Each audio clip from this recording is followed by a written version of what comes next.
I need a minute.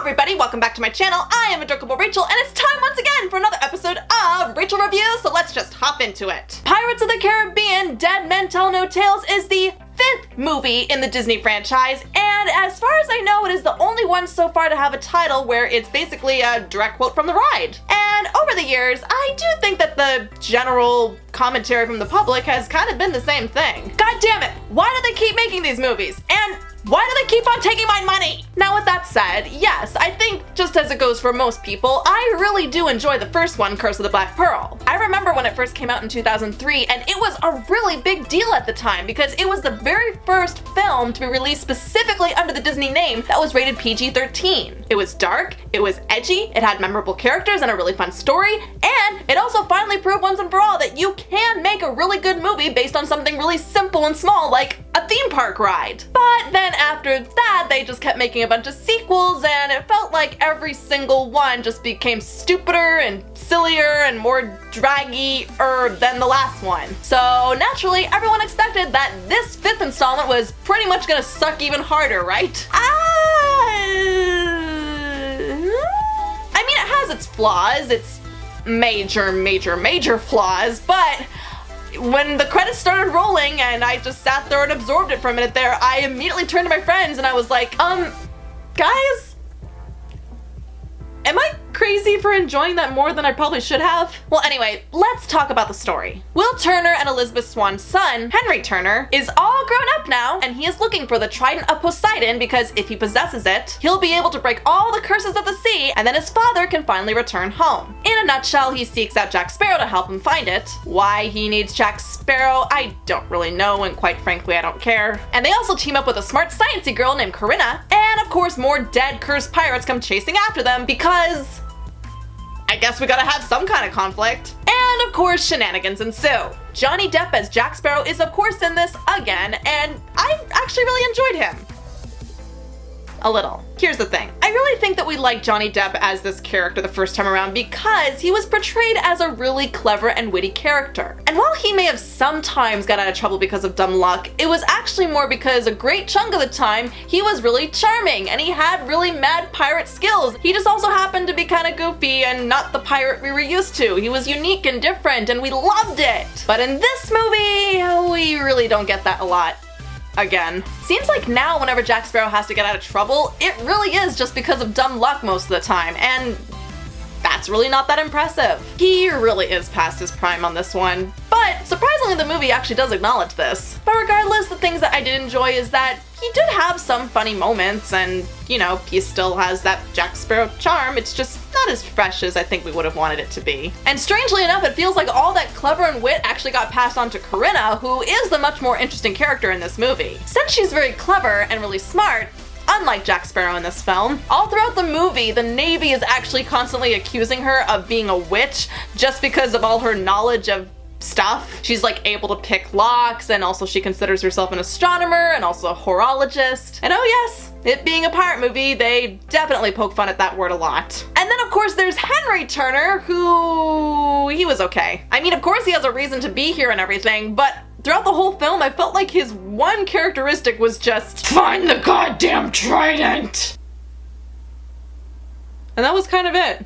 So one of the biggest surprises for me, at least, is that I actually really did enjoy a lot of the action in this movie. The very first chase scene in this movie is actually when we're first reintroduced to Jack Sparrow and his crew, and while a lot of the things that go down are really probably implausible, it was still kind of creative and it was really fun to watch. And the story and what the characters go through, again, kind of a surprise, but a lot of it was a lot more interesting than a lot of the stuff that we've seen in some of the other sequel films. For a movie that's dealing with curses and ghosts and trying to find the thing that we need to break that curse, it wasn't like over the top and silly like before, and actually it just kind of all miraculously sort of worked, despite there being a couple of random detours. There were, of course, a couple of really draggy moments. I mean, they could have maybe shortened down some of the flashback scenes a little bit. Oh, but speaking of flashbacks, actually, yes, I really want to address this one thing, and you know what?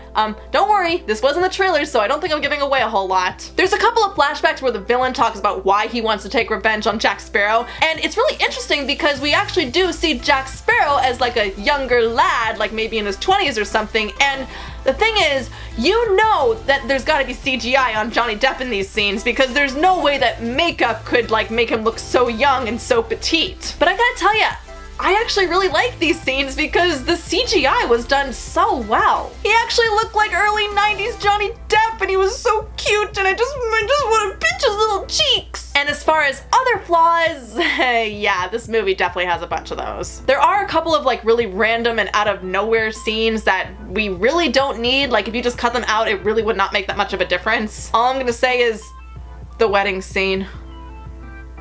Didn't need it. And there's also this like witch character who was in just like 2 scenes. She didn't have an intro, she didn't have a conclusion, we have no idea where the hell she came from. What's her story? And why in the world is she working with the British Royal Navy who knows that she's a witch even though they're also after Corinna who is clearly not a witch? That really does not make any sense. Oh! And Paul McCartney's in this too, for really no reason. He was just kind of there so that they could say, hey, we got Paul McCartney!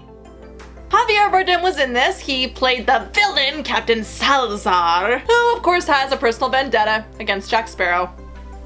Don't they all? Now here's the thing. Javier Bardem does seem like a really good idea on paper, and I was actually really looking forward to seeing what he does in this film, but unfortunately, I just didn't feel like he was given a whole lot to work with. While he obviously has a really good reason for taking revenge against Jack Sparrow, he just never really had this like really great defining villain moment. And despite a really interesting design, seriously, like him and his crew members are like all deformed and their hair kind of like flows like they're still underwater because that is how they died. Unfortunately, he just doesn't really do anything that stands out. And I really don't think that's Javier's fault. He just, again, didn't have a whole lot of stuff to do. He's no Barbossa, that's for sure. Oh, but he is in this, by the way. In fact, maybe that's why Barbossa was in this, because Salazar just really wasn't that interesting by comparison. And Barbossa's not even a cameo or a throwaway character. He actually does play a pretty significant part in this movie, and I'm kind of in love with him here. And something else that I realized about this movie, the title of the movie is Dead Men Tell No Tales, but if Salazar is technically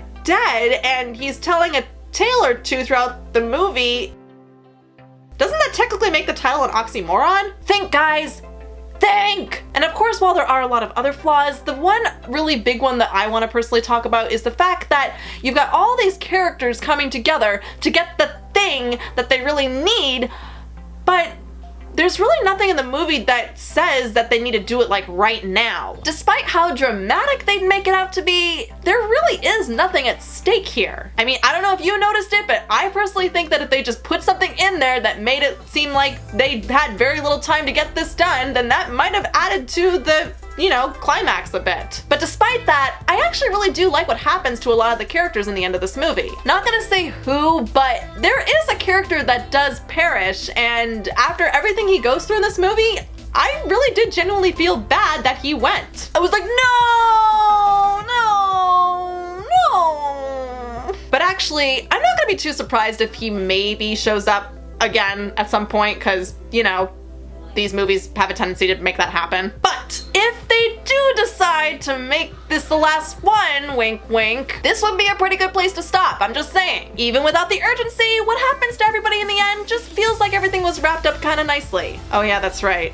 There was a post-credit scene, so oh, this is definitely not the last one. So to me, after suffering through 3 really terrible sequels, I have to admit that this was kind of a breath of fresh air in comparison. It was still fun, and the movie looked really good, and the CGI was some of the best I think I've seen in any of the films. As a whole, it was fine. The execution was not the best, but it has its moments.